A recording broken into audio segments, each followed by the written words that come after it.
તો હેલો મિત્રો નમસ્કાર। તો આપણે વિડીયો લઈને આવી ગયા છીએ। તો આપણે વિડીયો વિશે વાત કરવાની છે। તો હાલ એક મોટા સમાચાર સામે મળી રહ્યા છે, તો આપણે એના વિશે ચર્ચા કરવા જઈ રહ્યા છીએ। પણ એ પહેલાં તમે સેતર વસાવાને જીતાડવા માંગતા હોય તો 500 લાઇક ને 500 કમેન્ટ કરીને જરૂર બતાવ્યું દોસ્તો।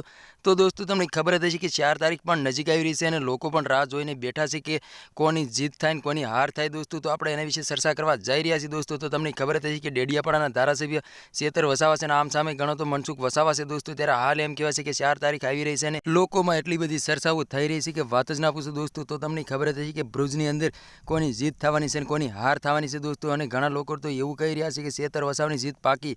તો દોસ્તો તમને ખબર જ હશે કે આખા ગુજરાતની અંદર ચાલે તો એક જ ચાલે, સેતર વસાવા ચાલે દોસ્તો। અને હાલ એમ કહેવાય છે કે આખા ગુજરાતની અંદર બૂમો પણ પડી રહી છે ને પણ નારા પણ લાગી રહ્યા છે દોસ્તો। તો દોસ્તો હાલ એમ કહેવાય છે કે 4 તારીખ નજીક આવી રહી છે ત્યારે ઘણી બધી ચર્ચાઓ થઈ રહી છે કે સેતર વસાવાની જીત થવાની છે। તો તમારે શું કહેવું છે કમેન્ટ કરીને જરૂર બતાવો દોસ્તો। અને અમારી ચેનલમાં નવા હોય તો ચેનલ સબસ્ક્રાઈબર કરવાનું ભૂલશો નહીં, તેથી કરી આવનારા વિડીયો હું તમારા માટે લાવતો છું દોસ્તો।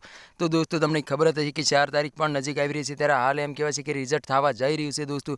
તો દોસ્તો સેતર વસાવા જીત છે કે મનસુખ વસાવા જીત છે કમેન્ટ કરીને જરૂર બતાવો દોસ્તો। મને તો એવું લાગી રહ્યું છે કે સેતર વસાવાની જીત પાકી।